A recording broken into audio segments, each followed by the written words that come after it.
کہ میں نے یہ قرض دے دیا ہے اللہ کی راہ میں.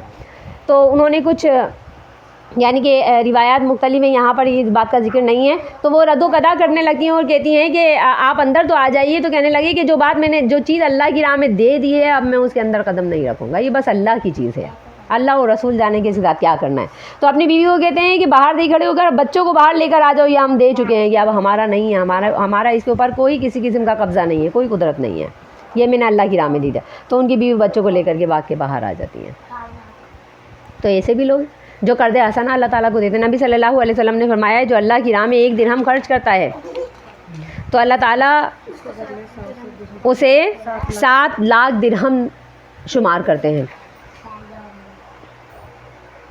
نبی صلی اللہ علیہ وسلم نے فرمایا کہ جو انسان مر جاتا ہے تو اس کا نامہ اعمال بند کر دیا جاتا ہے, مہر لگا دی جاتی ہے کہ یہ بند ہو گیا, اب کی نیکیاں نہیں ہیں, بس نامہ اعمال کے اندر نیکیاں نہیں چڑھتی. لیکن جو شخص جہاد میں اللہ کی راہ میں مسلمانوں کی حفاظت کرتے ہوئے مر جاتا ہے, شہید ہو جاتا ہے, تو نبی صلی اللہ علیہ وسلم نے فرمایا اس کا نامہ اعمال بند نہیں کیا جاتا, بلکہ قیامت تک اس کے نامہ اعمال میں نیکیاں لکھی جاتی ہیں. تو جو اللہ تعالیٰ کو قرض حسنہ دیتا ہے اللہ تعالیٰ اسے بڑا چڑھا کر. ایک حدیث ہے جو اکثر میں آپ لوگوں کو سناتی ہوں کہ نبی صلی اللہ علیہ وسلم نے فرمایا ہے کہ جو انسان اللہ کی راہ میں صدقہ دیتا ہے تو اللہ اسے اپنے دائیں ہاتھ کے اندر لے لیتا ہے, اور دائیں ہاتھ میں لے کر اس کی نمو کرتا ہے, اس کی پرورش کرتا ہے, اسے پالتا ہے, اور یہاں تک کہ وہ صدقہ بہت پہاڑ کے برابر ہو جاتا ہے. اور پھر اللہ تعالیٰ اسے جب قیامت میں واپس کرے گا تو وہ انسان حیران رہ جائے گا کہ اس کا یہ صدقہ جو بہت تھوڑی سی مقدار میں اس نے اللہ کی راہ میں دیا تھا, اللہ تعالیٰ نے اسے کس طرح سے بڑھا چڑھا کر دیا. اللہ فرماتے ہیں کہ من ذا الذی یقرض اللہ قرضا حسنا, جو اللہ کو قرض حسنہ دے گا تو اللہ تعالیٰ اسے بہت زیادہ بڑھا چڑھا کر وصول کرتا ہے. واللہ یقبض ویبسط, اور اللہ ہی تنگی کرتا ہے اور اللہ ہی کشادگی کرتا ہے. اس بات کا مسلمانوں کو یقین ہونا چاہیے کہ حالات جیسے بھی ہوں یہ سب اللہ کی مرضی سے آتے ہیں, اللہ کے حکم سے آتے ہیں. انسان پر کبھی ایسا ہوتا ہے کہ تنگ دستی آ جاتی ہے, کبھی ایسا ہوتا ہے کہ کشادگی آ جاتی ہے, فراوانی آ جاتی ہے. جیسے آج کل ہمارے ملک پاکستان کے اندر بہت زیادہ مہنگائی ہے, بہت زیادہ لوگ چلا رہے ہیں, چیخ رہے ہیں, یہ مہنگائی کس وجہ سے ہے, حاکم ہمارے غلط ہیں. لیکن نبی صلی اللہ علیہ وسلم نے فرمایا, اللہ فرماتا ہے کہ میزان میرے ہاتھ میں ہے, مفہوم حدیث ہے. اللہ فرماتا ہے میزان میرے ہاتھ میں ہے اور میں ہی مہنگائی کرتا ہوں اور میں ہی سستائی کرتا ہوں. اس بات پر انسان کا یقین ہونا چاہیے کہ ترازو اللہ کے ہاتھ میں ہے. یہ جو باہر لوگ ناپ تول کر رہے ہیں یہ اللہ کے حکم سے کر رہے ہیں. اگر یہ مہنگا تول رہے ہیں تو اللہ نے ان کو سمجھایا کہ مہنگا تولنا ہے پاکستانیوں کے لیے.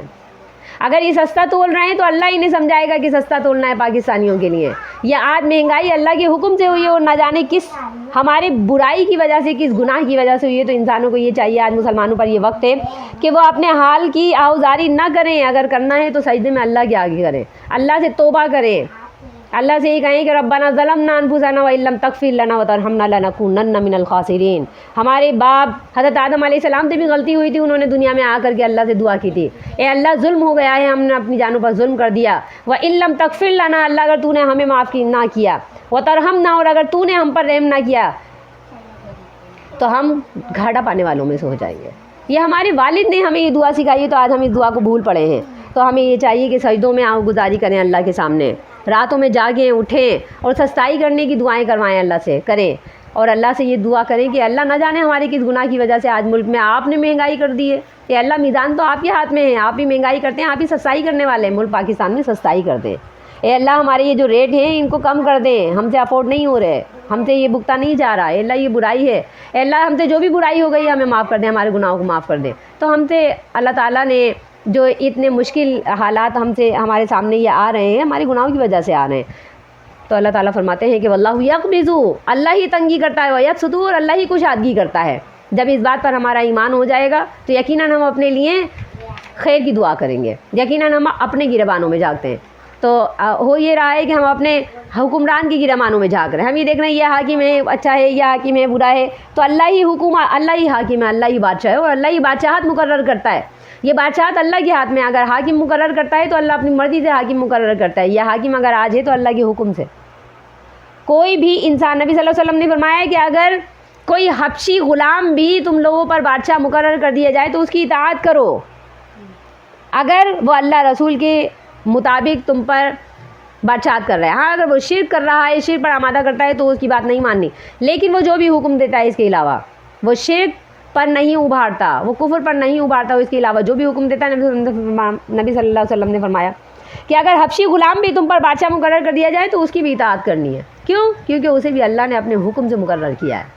نہ جانے اللہ کی کیا مصلحت ہوتی ہے، نہ جانے اللہ کی کیا یعنی اس کے اندر حکمت ہوتی ہے کہ اللہ تعالیٰ کس بادشاہ کو لا کر کے ہمارے اوپر متعین کر دے. تو اللہ سے دعا کرنی چاہیے. اللہ یقبض و یبسط، اللہ ہی کشادگی کرتا ہے اور اللہ ہی تنگی کرتا ہے. تو کشادگی کی دعائیں بھی اللہ تعالیٰ سے مانگیں. وَإِلَيْهِ تُرْجَعُونَ، فرمایا کہ اسی کی طرف تم لوٹائے جاؤ گے.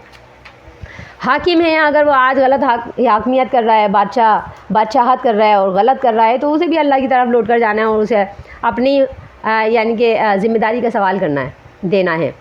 اور اگر رعایا ہے اور وہ رعایا حاکم کی اطاعت نہیں کرتی، باغی ہو جاتی ہے، سرکش ہو جاتی ہے، جیسے کہ آج رعایا، ہم بھی اللہ کی رعایا ہیں، ہمارا حاکم اللہ ہے تو ہم بھی تو اس کی رعایا ہے نا. اگر ہم اللہ کی نافرمانی کر رہے ہیں اور اچھی رعایا نہیں بنی تو ہمیں بھی اللہ کی طرف لوٹ کر جانا ہے. ہر کسی کو اپنے اعمال کی بات سن کے لیے میدان حشر میں جمع ہونا. اللہ تعالیٰ فرماتے ہیں وَإِلَيْهِ تُرْجَعُونَ.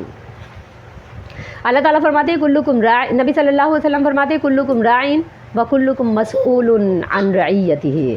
تم میں سے ہر شخص ذمہ دار ہے اور ہر شخص کو اس کی ذمہ داری کے بارے میں اللہ سے جواب دینا ہے، اللہ کے آگے جواب دینا ہے. تم میں سے ہر شخص ذمہ دار ہے. ایک گھر کے اندر، ایک چار دیواری کے اندر رہنے والی ایک فیملی کے ہر ممبر بھی اپنے یعنی کہ ذمہ داری کا ذمہ دار ہے. اس سے سوال کیا جائے گا کہ اگر بڑی بہن ہے تو وہ چھوٹی بہن کے ساتھ کیا سلوک کرتی ہے، اور اگر بیٹی ہے تو وہ ماں کے ساتھ کیا سلوک کرتی ہے، ماں ہے تو وہ اپنے شوہر کے ساتھ کیا سلوک کر رہی ہے، اپنے بچوں کے ساتھ کیا سلوک کر رہی ہے. ہر انسان کو اللہ تعالیٰ نے ایک ذمہ داری سونپی ہوئی. کلکم راعٍ، کلکم کا مطلب ہے کہ ہر انسان اپنی جگہ پر ایک ذمہ دار ہے اور اس سے اس ذمہ داری کے بارے میں سوال کیا جائے گا. شوہر سے بیوی کے بارے میں پوچھا جائے گا، بیوی سے شوہر کے بارے میں پوچھا جائے گا، اولاد سے بچوں کے ماں باپ کے بارے میں پوچھا جائے گا، ماں باپ سے بچوں کے بارے میں پوچھا جائے گا، بہن سے بھائی کے بارے میں، بھائی سے بہن کے بارے میں. تو ہر کسی رشتے کا دوسرے رشتے سے ایک ایسا تعلق جڑا ہوا ہے کہ وہ اس کا ذمہ دار ہے. اور جب گھر کے اندر ایسے سوالات ہوں گے تو باہر اگر مملکت کے اندر چلے جائیں، سیاست کے اندر، تو بادشاہوں سے ان کی رعایا کے بارے میں سوال کیا جائے گا، رعایا سے بادشاہوں کے بارے میں سوال کیا جائے گا. تو اللہ تعالیٰ فرماتے ہیں وَإِلَيْهِ تُرْجَعُونَ، تم سب کو اللہ کے پاس لوٹنا ہے. اپنے اپنے جوابوں کو تیار کر کے رکھو، اپنے لیے تیاری کر کے رکھو کہ ہم اپنی ذمہ داری کا جواب کل اللہ کو کیا دیں گے. أَلَمْ تَرَ إِلَى الْمَلَإِ مِنْ بَنِي إِسْرَائِيلَ مِنْ بَعْدِ مُوسَىٰ إِذْ قَالُوا لِنَبِيٍّ لَهُ ابْعَثْ لَنَا مَلِكًا نُقَاتِلْ فِي سَبِيلِ اللَّهِ قَالَ هَلْ عَسَيْتُمْ إِنْ كُتِبَ عَلَيْكُمُ الْقِتَالُ أَلَّا تُقَاتِلُوا قَالُوا وَمَا لَنَا أَلَّا نُقَاتِلَ فِي سَبِيلِ اللَّهِ وَقَدْ أُخْرِجْنَا مِنْ دِيَارِنَا وَأَبْنَائِنَا فَلَمَّا كُتِبَ عَلَيْهِمُ الْقِتَالُ تَوَلَّوْا إِلَّا قَلِيلًا مِّنْهُمْ وَاللَّهُ عَلِيمٌ بِالظَّالِمِينَ. وَقَالَ لَهُمْ نَبِيُّهُمْ إِنَّ اللَّهَ قَدْ بَعَثَ لَكُمْ طَالُوتَ مَلِكًا قَالُوا أَنَّىٰ يَكُونُ لَهُ الْمُلْكُ عَلَيْنَا وَنَحْنُ أَحَقُّ بِالْمُلْكِ مِنْهُ وَلَمْ يُؤْتَ سَعَةً مِّنَ الْمَالِ قَالَ إِنَّ اللَّهَ اصْطَفَاهُ عَلَيْكُمْ وَزَادَهُ بَسْطَةً فِي الْعِلْمِ وَالْجِسْمِ وَاللَّهُ يُؤْتِي مُلْكَهُ مَن يَشَاءُ وَاللَّهُ وَاسِعٌ عَلِيمٌ.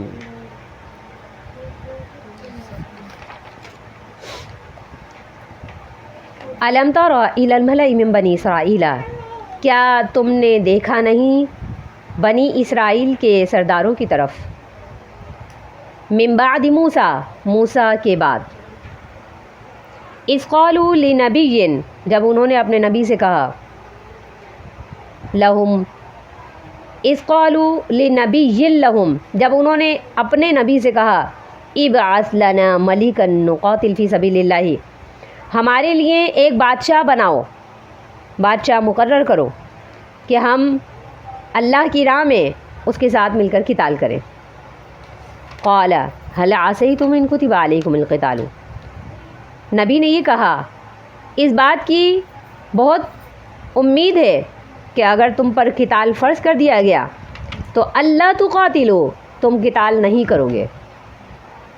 قالوا وما لنا، ان سب نے یہ کہا کہ ہمیں ایسا کیا ہوا ہے، اللہ نقاتل فی سبیل اللہ، کہ ہم اللہ کی راہ میں قتال نہیں کریں گے. وقد اخرجنا من دیارنا وابنائنا، اور تحقیق ہمیں ہمارے گھروں سے نکالا گیا ہے اور ہمارے بیٹوں سے بھی ہمیں دستبردار کر دیا گیا ہے، تو ہم کیوں قتال نہیں کریں گے. فلما کتب علیہم القتال، تو پھر جب ان پر قتال فرض کر دیا گیا،